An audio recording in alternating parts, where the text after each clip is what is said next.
I didn't meet John until last night. I feel like I've known John for a lot of years because there's a lot of people in my friend network, business network or friend network who were telling me years about John. I kept hearing this name over and over again. You know, John's done some really, really interesting work, and I think I'm gonna let him share a little bit about it, but I think what's interesting, very few people can do things twice, you know? You start a band, you have a great band, you start another band, you have another great band. It's hard to do things twice. John has been involved with two, what I told him last night, I said, you've been part of two brand revolutions, and you really have, early on. He was pivotal from a leadership perspective, from strategic leadership, building Burt's Bees, taking it mainstream. Back when I was with Purell, I kept wondering, how was this little brand getting the access everywhere? It was everywhere. We used the word ubiquity, and that was a vision we used with Purell. We thought, we gotta be like Burt's Bees. It's everywhere. Bookstores, colleges, everywhere. And then the big locations, it was a brand statement. At a time when that didn't happen. So that was pretty revolutionary. We learned a lot from that case study. And then Seventh Generation, an amazing brand, an incredibly purpose-driven organization. He has a lot to bring in this area, and we're really excited about you bringing this forward. His talk is going to be around brands have to have a soul. You got to figure out what your soul is. It's great to have you here. It's a real honor to have you here, John. Whoop. Thanks. I don't think that's me, but that's all right. Good morning, everyone. You want to take a quick stand-up stretch? Why don't we do that? I'm the last speaker before the break. I'm going to try to keep it energized. Take a nice stretch, get some air in the lungs. And it's an honor to be here. Thank you, Dan. Thank you, Drugstore News, for inviting me. John, appreciate Target's sponsorship of this opportunity. Actually, I think Target's greatest competitive threat is Target. We can talk a bit about that. But, you know, Andy Grove from Intel said only the paranoid survive. I think we're living in a time where we have to continue to fundamentally recreate ourselves. And the greatest issue I've ever encountered in successful companies is one of complacency and inertia. And we have to push ourselves. And that, for me, is what drives me competitively. I'd love to share some more thoughts on that. But specifically, I was asked to speak about brands that must have soul. And as I approached this topic, I thought, okay, well, raises a good question. What's a brand? What do you think a brand is? How do you define a brand? It's a reputation, okay. It's a story. Brand is a story, yeah. A promise, yeah. That's kind of where I gravitate to. So I spent some time thinking about that, and I think a brand is fundamentally a relationship, right? It's a relationship between a product and a consumer. And that relationship is the brand.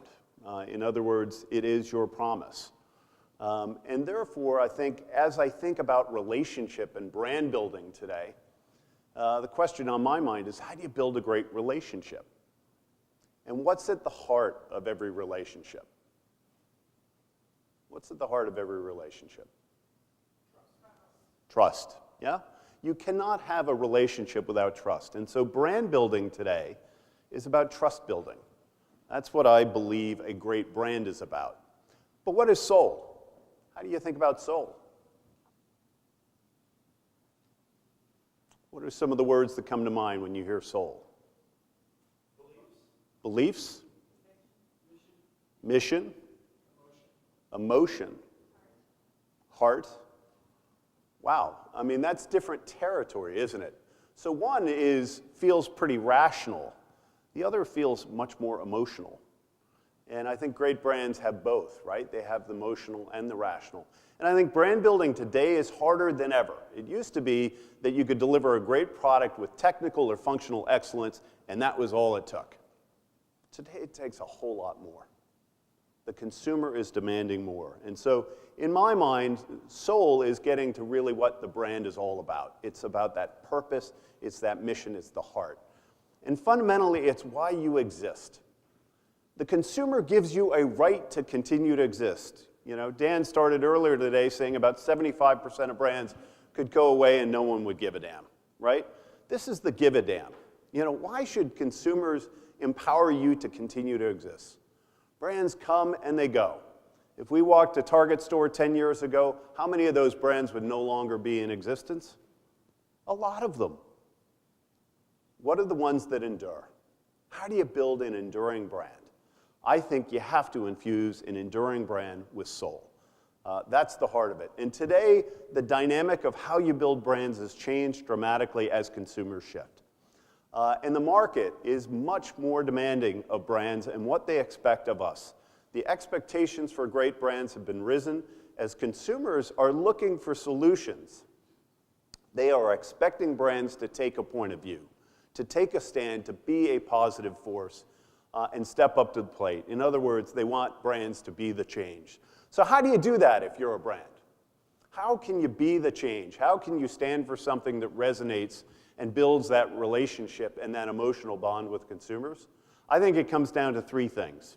First, you have to lead. You have to find that consumer need that is unmet and meet it deeply, just as Rich just shared in terms of what Shea is doing. It's incredible the impact and the leadership that Sundial shows in their cooperatives and changing 14,500 lives. That's leadership. You have to live it then. You have to create a true ethos. People are shopping for not just the front label and not just the back label. They're looking for the why behind the buy. You need congruent leadership. Someone mentioned consistency earlier as a key brand value. I talk about congruency as the key. Every action, every behavior, walking the walk, that is fundamental, and that goes deep into the soul of an organization. You've got to build that core living, leading, and finally, inspiration. Yvon Chouinard is one of my great mentors, founder of Patagonia. Patagonia exists simply to solve environmental crisis. That's why they exist as a company. And Yvon Chouinard says that inspiration takes noise. Takes noise. We have to be loud. We have to have a point of view. We have to be assertive. A lot of brands today shy away from that. Where do you stand on the Dakota Pipeline? Where do you stand on Black Lives Matter? Where do you stand on any social current issue? And are you taking part of it and having a social voice? Or is your brand passive in social media channels? You have to inspire. You've got to pick your shots. You've got to engage with the consumer. I think that's what it takes. And you have to capture the key global trends of what consumers are looking for today. Fundamentally, identity matters. You must be ethically and consumer-oriented, deliver safety and security for consumers, help them self-optimize, and drive wellness and well-being. If your brand captures these core elements, your brand has soul. These are incredible and fundamental truths.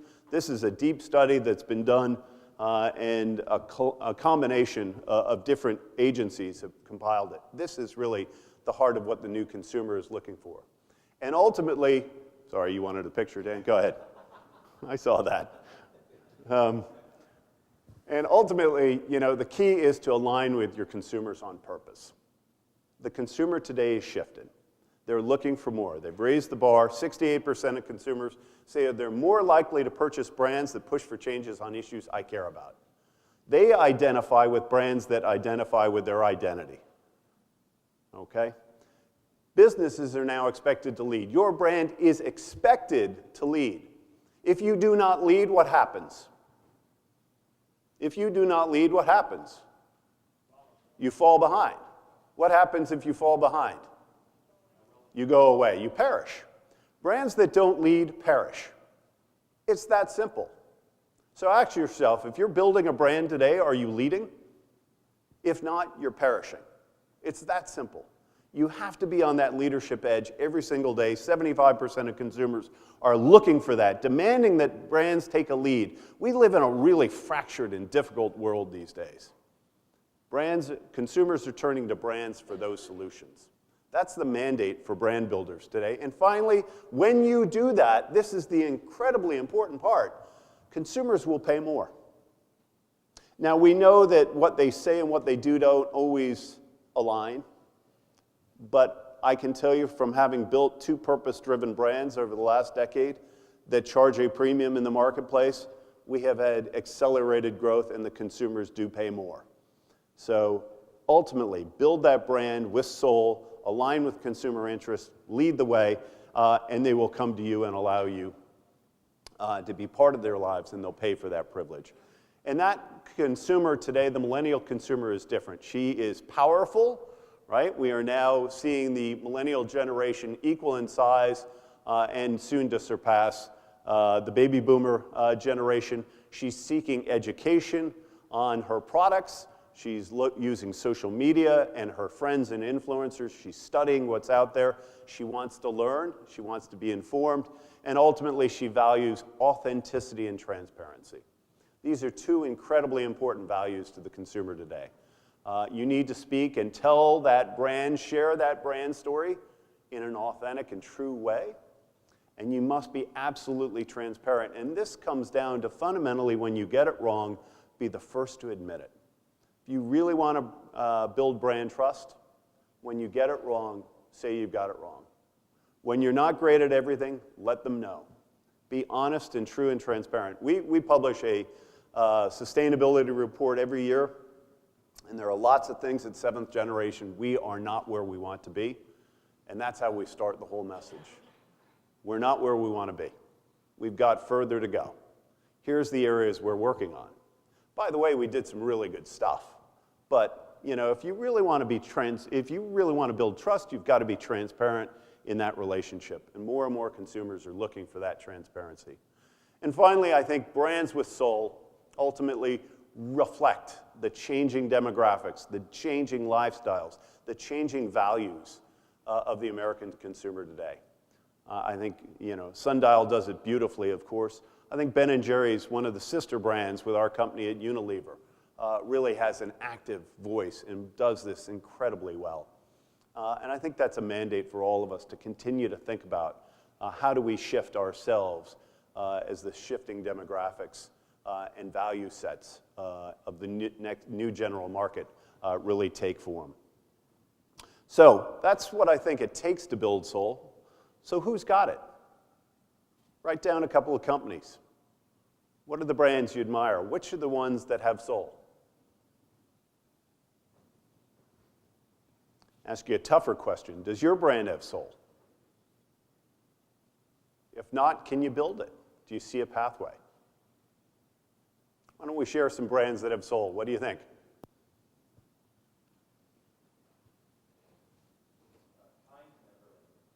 Kind Bar? Ah, yes. Thank you. Yeah. Starbucks. Why do you think Starbucks has soul?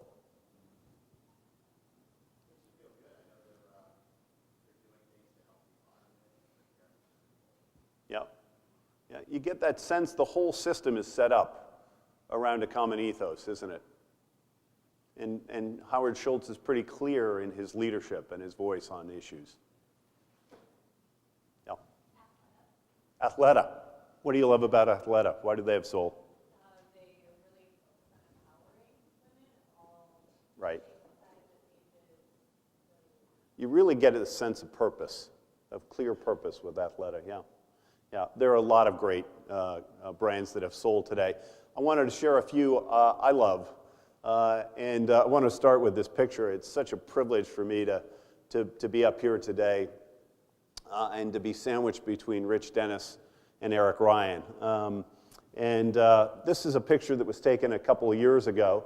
Eric, along with Lisa Roth, who's in the middle there, banded a team together of Target folks and leading brands. And we went off-site to Cavallo Point in San Francisco, and we had this most amazing 2-day experience of shaping, collaborating, and envisioning what it meant to bring brands with soul to life and together at Target. And what came out of that was something that really blew our minds. It was called Made to Matter.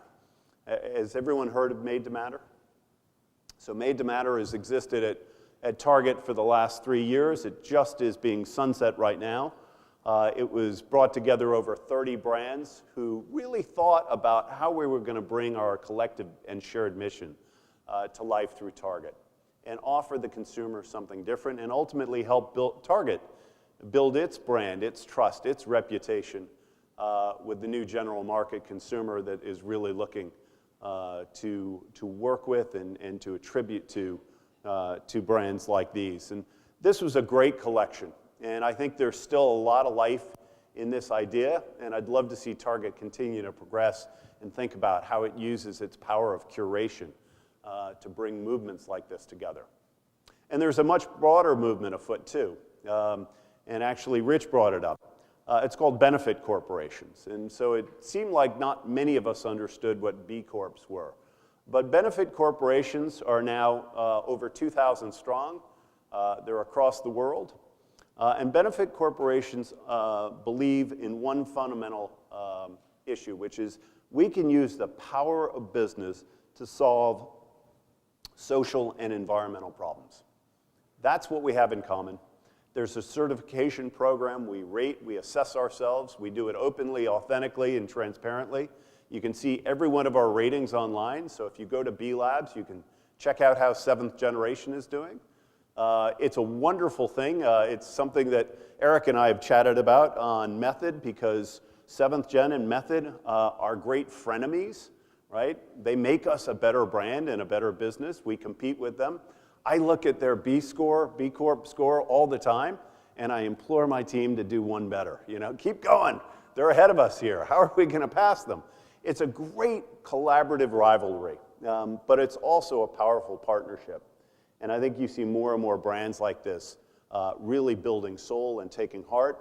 And these are some of the fastest growing, best performing brands in the country. And I've had an incredibly blessed career.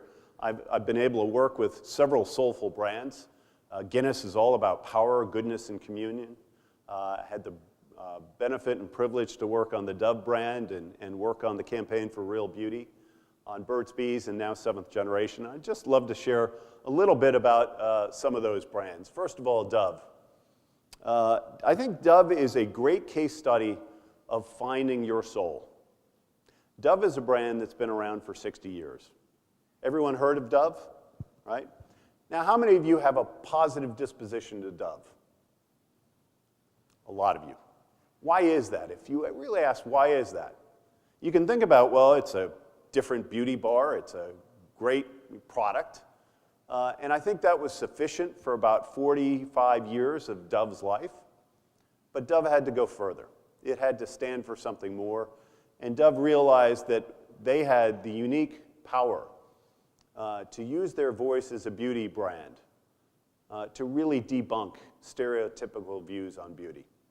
We did a deep survey, and we found that 98% of women around the world, the exception was Brazil, 98% of the world's women did not consider themselves to be beautiful.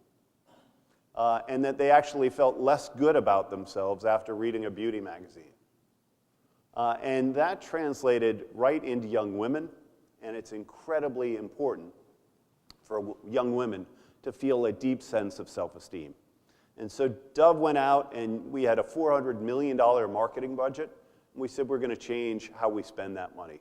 We're going to try to use that money to really change the dialogue about what beauty is all about and to open it up, and break down the stereotypes. And by the way, we're also going to set up a partnership to build self-esteem in young women, partnered with the Girl Scouts. Now we've reached over 20 million young girls and really are trying to build self-esteem from the early age.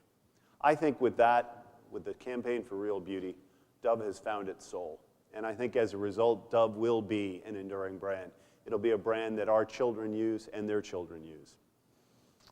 Burt's Bees was another great one. And John, I loved your plug for chapstick. So while I've got the stage, I'll just apply. I'm brand loyal to Burt's. Burt's was an amazing company, founded by Roxanne and Burt. Burt was a beekeeper. This is real stuff, right? He's selling honey out of the back of his pickup truck in the side roads of Maine. Roxanne is hitchhiking along. She's a graphic designer. She sees Bert's big jars of honey and goes, "What are you doing?" And he said, "Well, selling honey." She said, "Well, how about putting a label on that and putting it in a pretty jar?" And he's like, "Wow."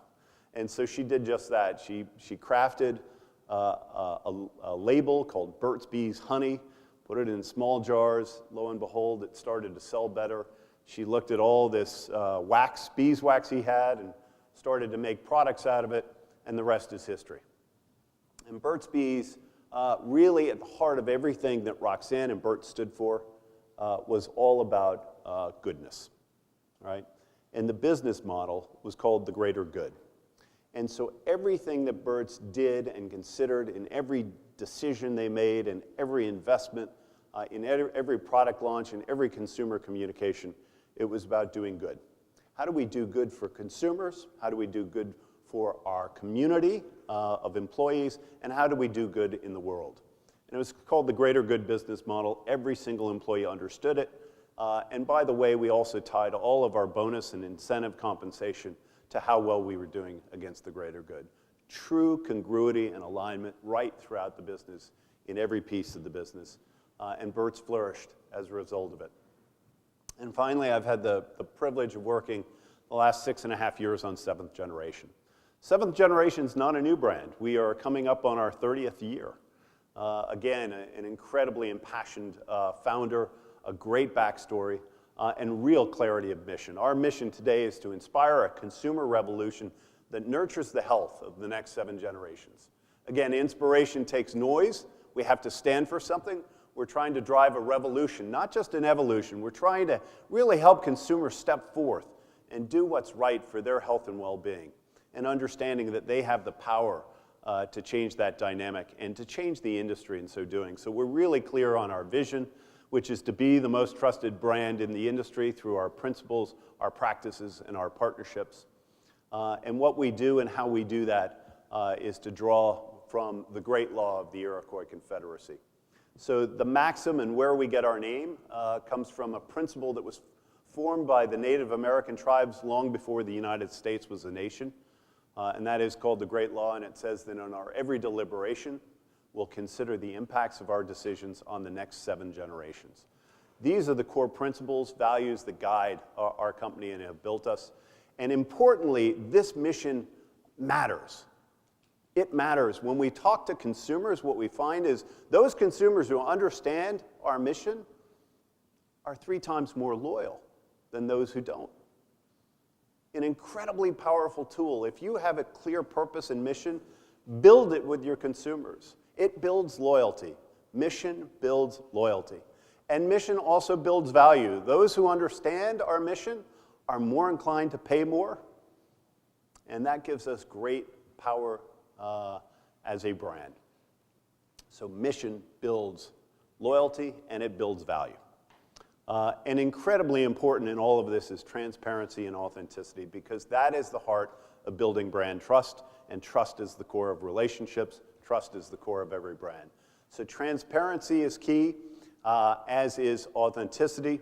And what we find time and time again when we talk to consumers, what they want to do and how they prioritize their purchase decisions, they are looking for these values ahead of value itself, right? In other words, purpose trumps price. And that's a great space to be.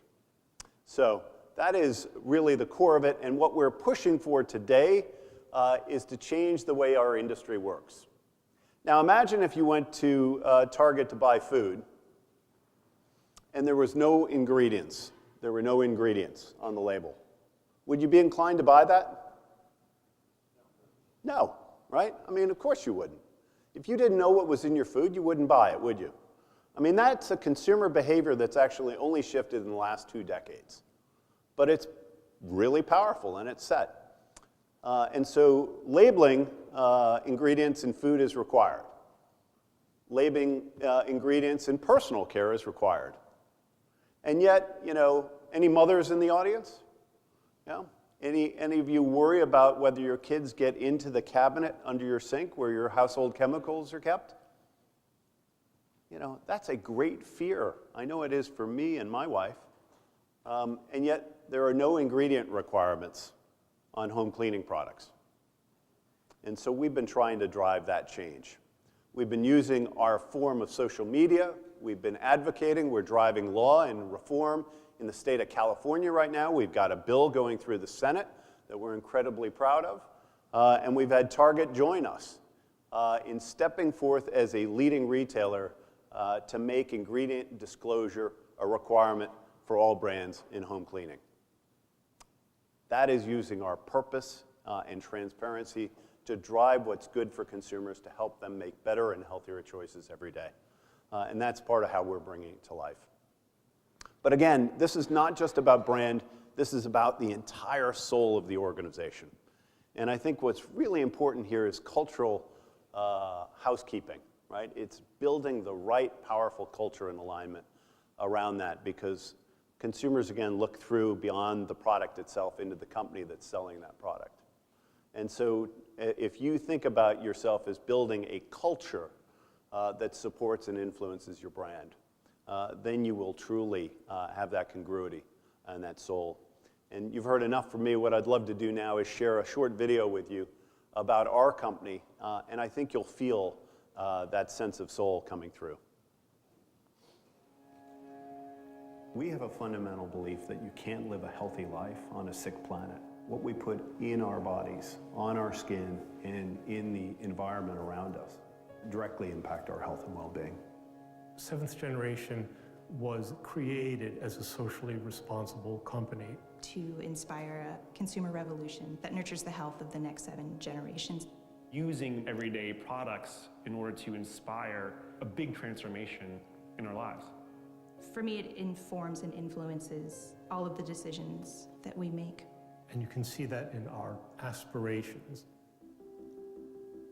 There are 88,000 chemicals in use in the United States. Very few of them have ever been tested.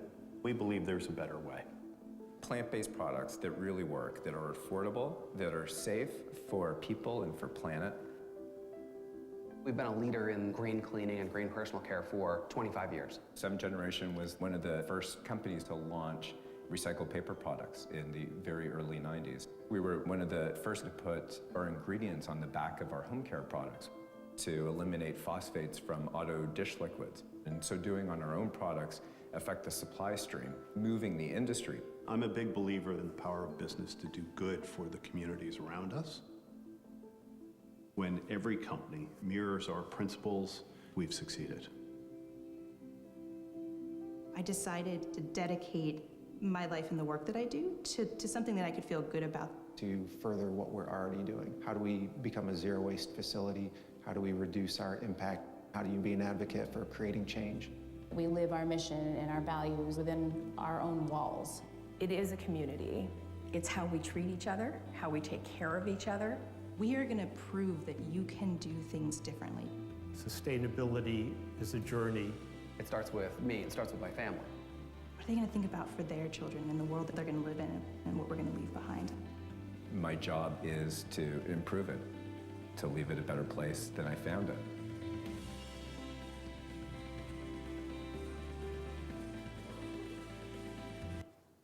So as I reflect on these great brands I've had the privilege of working on, I think it comes down to a simple core maxim, which is if we all practice purpose and transparency, right, that is the way to build brand trust. And ultimately, I believe trust is the soul of all great brands. Thanks for sharing your time with me this morning.